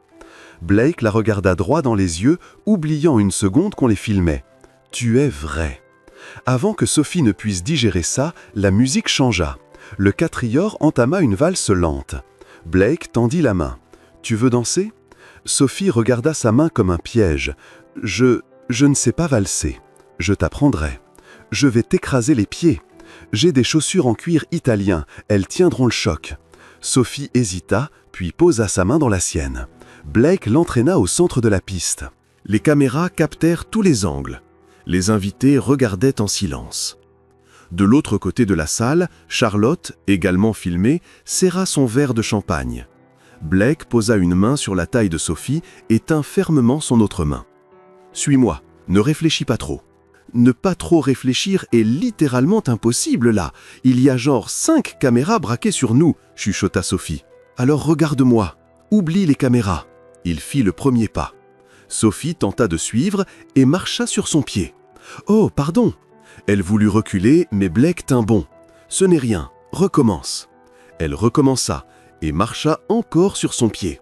Je t'avais prévenu, gémit Sophie. Je suis un danger public, ça devrait être interdit. Tu réfléchis trop, dit Blake de cette voix basse qui la fit se concentrer uniquement sur lui. Regarde-moi, rien que moi. Sophie leva les yeux. Et soudain, toute la salle disparut. Les invités, les caméras, Charlotte qui regardait de loin, tout s'effaça. Il n'y avait plus que Blake et la façon dont il la regardait. Ils commencèrent à bouger lentement. Sophie ratait encore un pas de temps en temps, mais Blake rattrapait avec fluidité, passion, presque souriant. « Tu vois » murmura-t-il, « tu danses ?»« Je marche en rythme » corrigea Sophie, « c'est différent. » Blake sourit, un vrai, petit mais sincère. Les caméras le captèrent aussi. Et c'est là que ça arriva. La musique ralentit. Blake la rapprocha légèrement. Le cœur de Sophie s'emballa. Ils étaient si proches qu'elle voisait chaque détail dans ses yeux. La façon dont il posa une seconde le regard sur ses lèvres avant de revenir à ses yeux. Toute la salle et des millions de téléspectateurs retinrent leur souffle. Blake se pencha de quelques centimètres. Sophie ferma les yeux et... « Monsieur Harrington !» Un homme en costume gris surgit de nulle part, sourire immense, totalement inconscient du moment qu'il ruinait. « Il nous faut une photo avec les grands donateurs tout de suite, c'est urgent !» Blake se figea, inspira profondément, ferma les yeux une seconde, invoquant clairement une patience qu'il n'avait pas. « Bien sûr, dit-il, la voix calme mais tendue. Une seconde. » L'homme le tirait déjà par le bras. « Juste une petite, allez, viens, viens !» Blake regarda Sophie. Dans ses yeux, frustration, regret, promesse silencieuse. « Je reviens, dit-il, et il fut entraîné de l'autre côté de la salle. Sophie resta seule au milieu de la piste, essayant de réaliser ce qui avait failli se passer. « J'ai failli, on a failli, » murmura-t-elle. Charlotte apparut à côté d'elle, sourire glacial. « Presque, ça ne compte pas, ma chère. » Sophie la regarda. « Tu n'as toujours pas abandonné. » « Je n'abandonne jamais, Sophie, » répondit Charlotte, voix basse mais tranchante. « J'adapte. » Elle s'éloigna, laissant Sophie plantée là. À Ashford Street, Hélène était collée à l'écran. « Il allait l'embrasser !» hurla Brianna. « Maman, il allait l'embrasser !» Hélène sourit, un sourire cupide et calculateur. 5 millions, Brianna, 5 millions, ou un baiser à ça près. Dans la salle de bal, Sophie regarda Blake, coincé à faire des photos avec des donateurs importants, visiblement agacé, le corps tendu. Puis il tourna les yeux vers elle. Et Sophie sut que ce n'était pas fini. Au contraire, ça ne faisait que commencer. Le lendemain matin du bal, une lumière froide et claire entrait par les fenêtres du bureau. Sophie était assise dans un fauteuil en cuir, les mains moites, vêtue d'un ensemble beige tout simple qui la faisait paraître encore plus jeune. Charlotte, dans le fauteuil voisin, était impeccable en tailleur blanc, dos droit, menton relevé, comme si elle s'apprêtait à signer un contrat à plusieurs milliards, ce qui, techniquement, était le cas. Les caméras étaient installées, 3, captant tous les angles, toutes les expressions, tous les souffles. Blake se tenait devant la cheminée éteinte, mains dans les poches, costume gris anthracite parfait, visage calme, mes épaules lourdes. « Merci d'être là », commença-t-il d'une voix stable, maîtrisée. « Vous êtes toutes les deux arrivées jusqu'au bout, et cela veut déjà dire quelque chose. » L'estomac de Sophie se noua. C'est réel, ça arrive vraiment. À Ashford Street, Hélène était assise au bord du canapé, si près de la télé que Brianna craignait qu'elle ne traversait l'écran. « C'est aujourd'hui » chuchota Hélène, les mains légèrement tremblantes autour d'une tasse de café froid. « Aujourd'hui, il choisit. Aujourd'hui, on a les 5 millions. » Brianna à côté se rongeait les ongles. « Maman, et s'il ne choisit pas Sophie ?»« Il va le faire » affirma Hélène avec une conviction forcée. « Tu as vu comment il l'a regardé au bal? Il est complètement accro. »« Mais Charlotte est tellement plus adaptée » murmura Brianna. Hélène secoua la tête. « Peu importe, les hommes comme lui ne choisissent pas l'adéquation. Ils choisissent ce qui les fait ressentir. Et cette idiote de Sophie, avec sa maladresse pathétique, le fait ressentir. » Brianna regarda sa mère. « Tu crois vraiment que ça va marcher ?» Hélène sourit, le même sourire cupide et calculateur. « 5 millions, Brianna. 5 millions, ça efface toutes les dettes. Ça achète une nouvelle maison. Ça te met dans l'université privée que tu voulais. Tout !» Elle serra la tasse plus fort. Sophie va enfin servir à quelque chose. Dans le bureau, Blake regarda d'abord Charlotte. « Charlotte, voulez-vous dire quelques mots ?» Charlotte se leva avec une grâce travaillée, lissa son tailleur et se tourna vers Blake avec ce sourire assuré qu'elle avait perfectionné pendant des années. « Blake, commença-t-elle, voix ferme et claire, je suis venue ici avec un objectif clair, construire quelque chose de plus grand que nous deux pris séparément. Ma famille a des connexions qui pourraient ouvrir à Harrington Books des marchés internationaux encore inexploités. J'ai l'expérience des événements corporate de haut niveau. Je comprends le monde dans lequel tu vis, la pression, les attentes, les responsabilités. Elle marqua une pause calculée. « Je peux être ta partenaire, pas seulement ton épouse, ta partenaire stratégique. Ensemble, nous pourrions bâtir un empire qui durerait des générations. » C'était un discours parfait, poli, puissant, convaincant. À Ashford Street, Hélène ricana. « Trop technique, trop froid, il ne veut pas ça. » Blake hocha la tête, impassible. « Merci Charlotte. » Charlotte se rassit, croisa les jambes avec grâce, mais Sophie remarqua que ses mains étaient crispées sur ses genoux. Blake se tourna vers elle. « Sophie ?» Sophie se leva lentement, les genoux tremblants. Elle fouilla dans la poche de son manteau, cherchant quelque chose qui n'y était pas. Elle fronça les sourcils.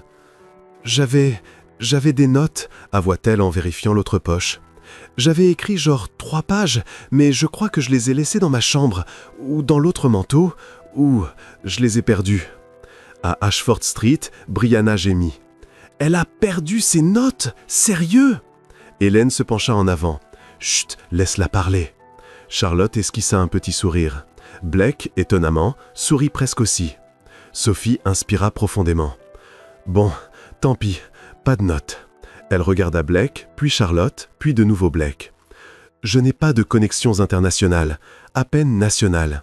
Je ne sais pas organiser des événements d'entreprise. J'ai déjà du mal à organiser ma propre vie.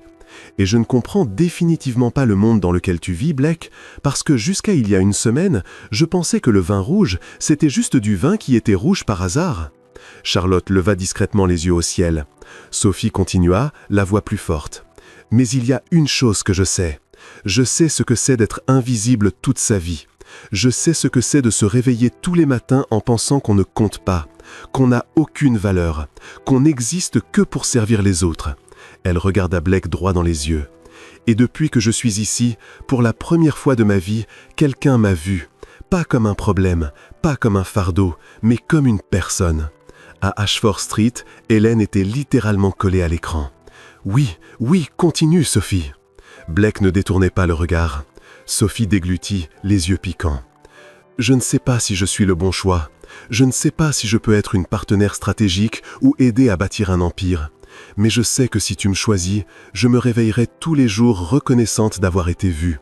Et je te verrai en retour, vraiment. Pas le PDG, pas le milliardaire. Toi, l'homme qui a tenu mon livre sur la plage comme s'il était important. L'homme qui a dansé avec moi même quand je lui ai marché sur les pieds 5 fois. L'homme qui m'a regardé comme si j'étais assez. » Le silence qui suivit fut total. Charlotte ne bougeait pas, mais ses yeux étaient humides. Hélène retenait son souffle, mains jointes comme en prière. « Choisis-la, choisis-la, choisis-la !» Blake resta immobile un long moment. Puis il s'avança, se plaça entre les deux. « Merci, dit-il, voix basse mais assurée, pour vos mots, pour votre sincérité, pour avoir été là. » Il se tourna vers Charlotte. « Charlotte, tu es exceptionnelle, intelligente, compétente, stratégique. N'importe quel homme aurait de la chance de t'avoir comme partenaire. » Charlotte sourit, mais c'était un sourire tremblant. Elle savait ce qui allait suivre. Blake continua, doucement mais fermement. « Mais je ne cherche pas une partenaire stratégique. » Charlotte ferma les yeux. Blake se tourna vers Sophie. « Je cherche quelqu'un qui me rappelle que je suis humain. » Le cœur de Sophie s'emballa. À Ashford Street, Hélène sauta du canapé en criant « Il va la choisir, Brianna! Il va la choisir !» Blake fit un pas vers Sophie. « Quelqu'un qui parle au livre, qui se dispute avec du fromage, qui me fait sourire sans même essayer. » Il s'arrêta juste devant elle. Quelqu'un de vrai. Sophie respirait à peine. « Tu me choisis moi ?»« Oui, dit Blake. » Et pour la première fois depuis le début de l'émission, il sourit vraiment. Un sourire complet, sincère, qui transforma totalement son visage. « Je te choisis, toi. » À Ashford Street, Hélène hurla si fort que les voisins tapaient contre le mur. « 5 millions! 5 millions !» Elle tourna sur elle-même en riant, pleurant, serrant Brianna dans ses bras. « On l'a fait! Cette fille inutile a enfin servi à quelque chose !» Brianna riait aussi, déjà en train de calculer tout ce qu'elle pourrait s'acheter. Sophie laissa échapper un son à mi-chemin entre le rire et le sanglot. « Mais je ne sais même pas ce que je fais. Je sais, répondit Blake, la voix pleine de chaleur, et c'est exactement pour ça que je t'ai choisi. Charlotte se leva lentement, prit son sac avec des gestes maîtrisés. Elle regarda Blake, puis Sophie. « Félicitations », dit-elle. Et malgré la douleur dans ses yeux, il y avait de la sincérité. « Prends bien soin de lui, Sophie. Il mérite quelqu'un qui le voit vraiment. » Sophie hocha la tête, incapable de parler. Charlotte marcha vers la porte, pas dignes et assurés. Elle s'arrêta sur le seuil et se retourna une dernière fois. « Et Sophie, dit-elle avec un sourire triste, tu as gagné non pas parce que tu as mieux joué, mais parce que tu n'as jamais joué. » Puis elle partit. Sophie resta là, assimilant tout, regardant Blake comme s'il allait disparaître. « C'est réel ?» chuchota-t-elle. Blake tendit la main. « Très réel. » Sophie prit sa main, sentit la fermeté, la solidité, la réalité. Et devant les caméras, devant des millions de personnes, elle fit la seule chose qui avait du sens. Elle rit. Un vrai rire soulagé, incrédule.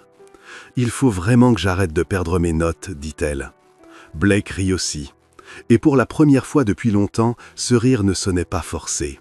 Il sonnait comme chez soi. À Ashford Street, Elaine était déjà au téléphone avec la banque pour vérifier quand l'argent arriverait pendant qu'elle fêtait ça. 2 jours s'étaient écoulés depuis que Blake avait choisi Sophie. 2 jours où Sophie se réveillait en pensant rêver, regardait la chambre immense de la demeure et murmurait au livre du canard « C'est réel, hein ?» Le canard, comme toujours, ne confirmait ni n'infirmait. Ce jour-là, Sophie était assise dans le bureau de Blake, fixant une pile de documents que l'avocate de la société avait posés sur le bureau avec une expression bien trop sérieuse pour être une bonne nouvelle. Blake se tenait près de la fenêtre, bras croisés, mâchoire serrée. Il ne regardait pas Sophie. Il regardait l'océan comme s'il calculait quelque chose de très, très compliqué. L'avocate, une femme d'une 50aine d'années, cheveux gris tirés en chignon strict, lunettes sur le bout du nez, ajusta les papiers et regarda Sophie avec un mélange de sympathie et de professionnalisme. « Mademoiselle Miller, il faut clarifier quelques incohérences. » Sa voix était ferme, mais pas hostile. Sophie sentit son estomac tomber. Incohérence.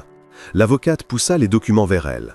Lors du processus de transfert des 5 millions de dollars à votre famille, tel que prévu au contrat, notre service juridique a effectué une vérification standard des informations fournies dans le dossier de candidature initial. Sophie fixait les papiers comme une sentence. L'avocate continua. Les informations contiennent plusieurs discordances. Pour commencer, le dossier indique que vous êtes diplômé en gestion d'entreprise de l'université d'État. Nos registres montrent que vous n'avez jamais fréquenté cet établissement. Sophie ferma les yeux. Oh non. Il est aussi indiqué que vous travaillez comme assistante de direction dans un cabinet de conseil. L'avocate tourna la page. Un cabinet qui, apparemment, n'existe pas. Blake se tourna lentement, regardant Sophie pour la première fois depuis qu'elle était entrée. Sophie sentit les larmes lui monter aux yeux. « Je n'ai pas rempli ça. » L'avocate haussa un sourcil. « Vous ne l'avez pas fait ? » « C'est ma belle-mère, » répondit Sophie, la voix tremblante. « C'est elle qui a rempli le formulaire. C'est elle qui m'a inscrite. Je ne savais même pas que j'étais dans l'émission avant que la lettre arrive. » Blake resta silencieux, mais ses yeux étaient rivés sur elle avec une intensité que Sophie ne savait pas déchiffrer. L'avocate échangea un bref regard avec Blake, puis revint à Sophie. « Il y a autre chose. La signature sur le formulaire de consentement, elle a été falsifiée ?» Sophie secoua rapidement la tête. « Non, celle-là c'est la mienne. Ma belle-mère m'a forcé à signer en disant que si je ne venais pas, elle... » Elle s'arrêta, réalisant comment ça sonnait. Elle disait que c'était mon devoir d'aider la famille. Les mains de Blake se crispèrent, pas de colère contre Sophie, mais contre quelque chose de bien plus grand. L'avocate soupira. « Mademoiselle Miller, le contrat stipule que toute information fausse fournie lors de la candidature constitue une rupture de contrat, ce qui signifie que le versement peut être annulé. » Blake termina, voix basse mais ferme. « Le paiement peut être annulé. » Sophie sentit le monde s'écrouler autour d'elle. « Tu vas tout annuler ?» Blake ne répondit pas tout de suite. Il regarda l'avocate. « Laissez-nous une minute, s'il vous plaît. » L'avocate hocha la tête, ramassa les documents et sortit en refermant la porte. Le silence qui suivit fut lourd. Sophie essuya rapidement ses yeux. « Je suis tellement désolé. Je ne savais pas qu'elle avait menti. J'aurais dû vérifier, mais je n'ai jamais pensé arriver aussi loin. Je pensais être éliminé dès le premier jour. » Blake marcha jusqu'au bureau, posa les mains sur le bois et regarda Sophie droit dans les yeux. « On t'a envoyé ici contre ton gré. » Ce n'était pas une question, mais une confirmation de quelque chose qu'il soupçonnait déjà. Sophie hocha la tête, misérable. « Oui, ta belle-mère a menti sur le formulaire pour augmenter tes chances. Oui, et tu n'as jamais voulu être ici. » Sophie hésita, puis elle regarda Blake droit dans les yeux. Au début, non. Elle inspira profondément. Mais ensuite, je t'ai rencontré, et j'ai voulu rester. Blake resta silencieux un long moment. Puis, à la surprise de Sophie, il laissa échapper un petit rire sans joie. « Donc ta belle-mère a menti, manipulé, falsifié des informations et pensait quand même toucher 5 millions ?» Sophie ne savait plus si elle devait rire ou pleurer. Elle a toujours été optimiste. Blake la regarda et, pour la première fois, Sophie vit autre chose sur son visage. Pas de la colère, pas de la déception, de la détermination. « Elle ne verra pas un centime, dit-il fermement. Sophie cligna des yeux. « Quoi ? Rupture de contrat pour information frauduleuse. L'équipe juridique prépare déjà les documents. » Blake croisa les bras. « Ta belle-mère ne touchera pas cet argent. » Sophie ressentit un mélange étrange de soulagement et de culpabilité. Mais elle va être furieuse. Elle s'arrêta. Puis un petit rire incrédule lui échappa. « Attends, donc le karma existe vraiment ?» Blake manqua sourire. « Vraiment.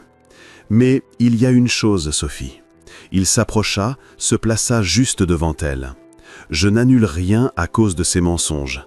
Je t'ai choisi.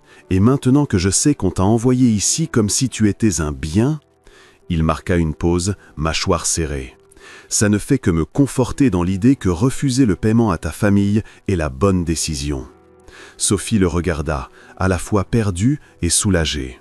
« Tu es en colère contre elle, pas contre moi. » « Pourquoi je serais en colère contre toi ?» demanda Blake, sincèrement perplexe. « Tu es la victime dans tout ça, Sophie. Tu n'as pas menti, tu n'as manipulé personne, tu as juste survécu. » Sophie sentit ses yeux brûler à nouveau, mais pour une autre raison cette fois. « Je pensais que tu allais tout laisser tomber, nous. » Blake s'agenouilla devant elle, plongeant son regard dans le sien avec une douceur qu'elle ne lui avait jamais vue, surtout sans caméra. « Sophie, je t'ai choisie, dit-il, voix stable mais douce. Pas parce qu'un contrat m'y forçait, pas parce que les caméras tournaient. Je t'ai choisie parce que pour la première fois depuis des années, quelqu'un m'a rappelé que la vie existe au-delà des réunions, des tableurs et des stratégies d'entreprise. » Il prit sa main fermement. « Quelqu'un qui parle au livre, qui se dispute avec du fromage et qui me fait rire sans même essayer. » Sophie laissa échapper un son entre rire et sanglots.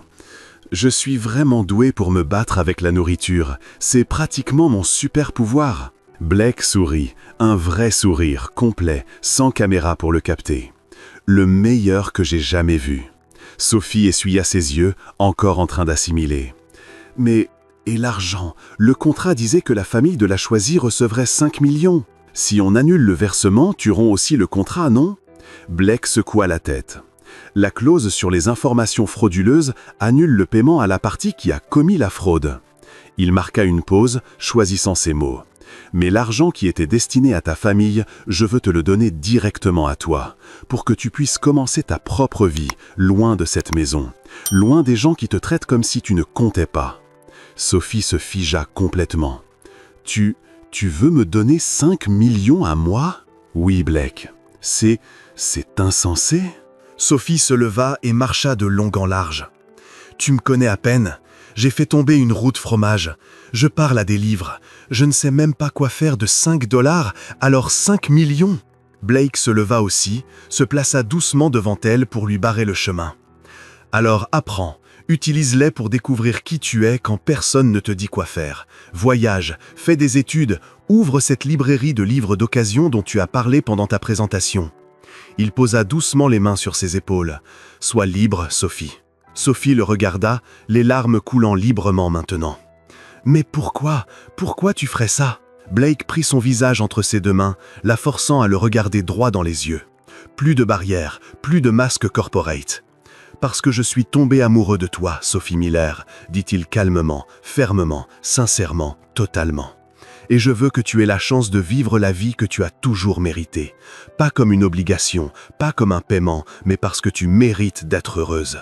Sophie ne put plus se retenir. Les larmes coulaient, mais cette fois c'étaient des larmes de soulagement, de joie, de quelque chose qu'elle ne savait même pas pouvoir ressentir.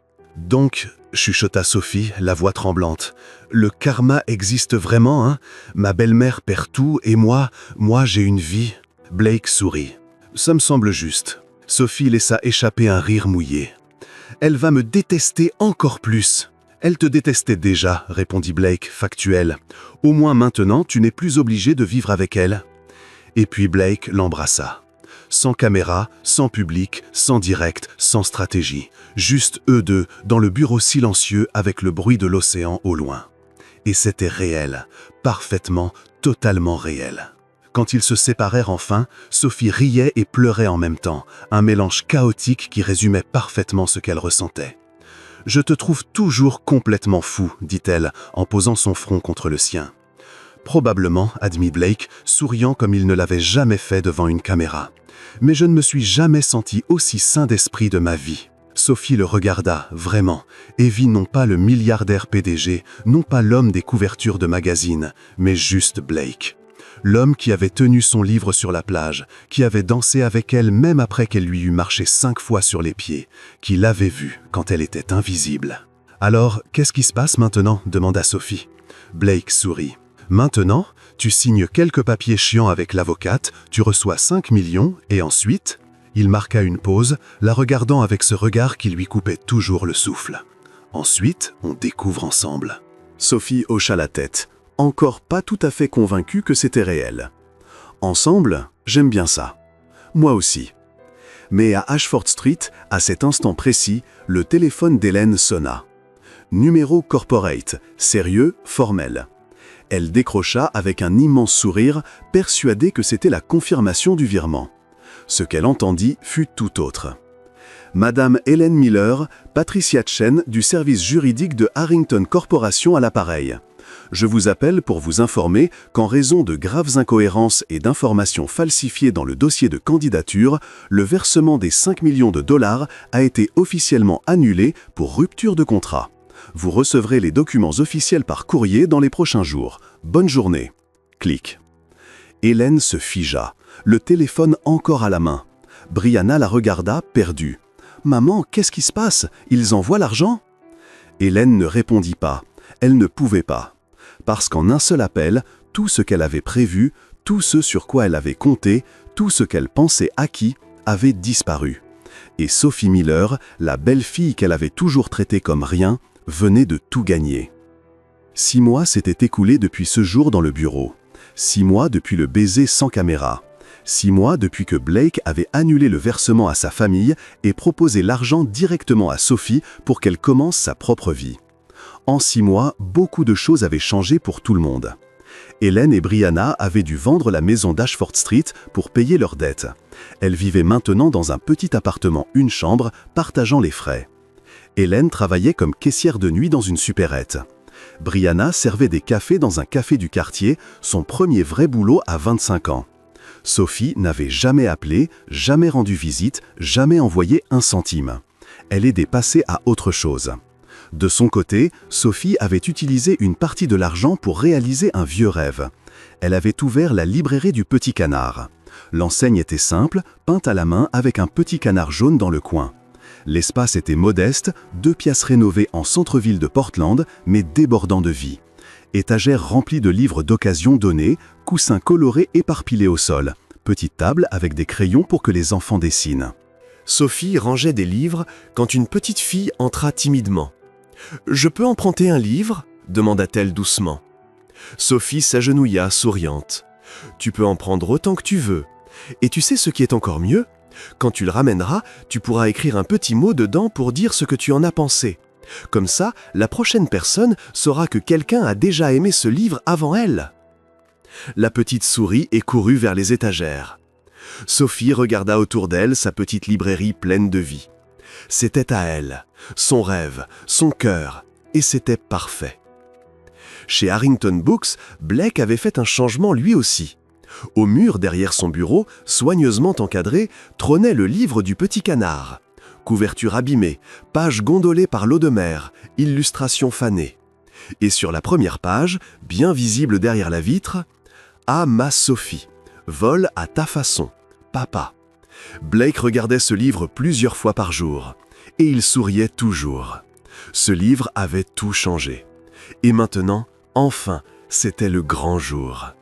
La plage de Portland était exactement comme le jour de leur rencontre. Vagues qui s'écrasaient sur le sable, brise fraîche, ciel bleu avec des nuages blancs. Pas de chaises décorées, pas d'arches fleuries, pas de caméra. Juste 20 personnes, amis proches, l'assistante souriante et un officier d'état civil ravi. Sophie portait une simple robe en coton blanc, pieds nus, tenant un tout petit bouquet de fleurs des champs et le livre du petit canard. Blake était pieds nus lui aussi, pantalon en lin beige, chemise blanche, cheveux ébouriffés par le vent, exactement comme le jour où ils s'étaient rencontrés. Sophie commença à marcher dans le sable. 3 pas, et elle trébucha dans un trou invisible. Blake éclata de rire. « Je ne peux même pas marcher sans faire un drame !» cria Sophie. « C'est pour ça que je t'aime !» répondit Blake. Les invités rirent. Sophie le rejoigna souriante. « J'y suis arrivée !» murmura Blake. « À peine !» répondit Sophie. L'officier sourit. « C'est la cérémonie la plus sincère que j'ai jamais célébrée. » Blake demanda à parler en premier. « Sophie Miller, commença-t-il en lui prenant les mains. J'ai passé des années à construire une vie qui avait l'air parfaite, mais qui était vide. Puis tu es apparu en train de te disputer avec un livre sur la plage, et je me souvenu de ce que ça faisait de ressentir quelque chose de vrai. Il serra ses mains. Tu es vrai, tu es honnête, tu es belle, et je te promets de te rappeler tous les jours que tu es assez, que tu l'as toujours été, que tu es le plus beau cadeau que j'ai jamais reçu. » Sophie essuya ses larmes. « Blake Harrington, dit-elle, la voix tremblante, tu m'as vu quand j'étais invisible, tu m'as choisi quand je pensais ne pas compter, tu m'as aimé alors que je ne savais même pas que je le méritais. » Elle sourit à travers les larmes. « Je parle encore au livre, je me dispute encore avec la nourriture, mais je te promets de t'aimer pour de vrai, sans faux semblant, sans masque, juste nous. » Ils échangèrent de simples alliances en or. L'officier sourit. « Par le pouvoir qui m'est conféré par l'état du Maine, je vous déclare mari et femme. Vous pouvez embrasser la mariée. » Blake embrassait déjà Sophie. Les invités applaudirent. L'océan rugissait. Et Sophie Harrington riait contre les lèvres de Blake, sentant qu'elle avait enfin trouvé sa place. Une place qu'on appelle foyer. 2 inadaptés qui s'étaient trouvés sur une plage. 2 âmes qui s'étaient guéries ensemble. Et un petit livre de canard qui avait prouvé que les plus belles histoires commencent parfois par quelqu'un qui ne sait pas voler, mais qui découvre qu'il nage mieux que quiconque l'avait imaginé. Et que le plus grand cadeau, ce n'est pas d'être choisi pour ce qu'on prétend être, mais d'être aimé exactement pour ce qu'on est. Fin. Pensez-vous que la belle-mère de Sophie méritait la fin qu'elle a eue? Quelle a été votre partie préférée de l'histoire? Partagez vos avis en commentaire. Sur une échelle de 0 à 10, quelle note donneriez-vous à cette histoire? N'oubliez pas de vous abonner et d'activer la cloche pour recevoir d'autres histoires qui réchauffent le cœur comme celle-ci. À la prochaine!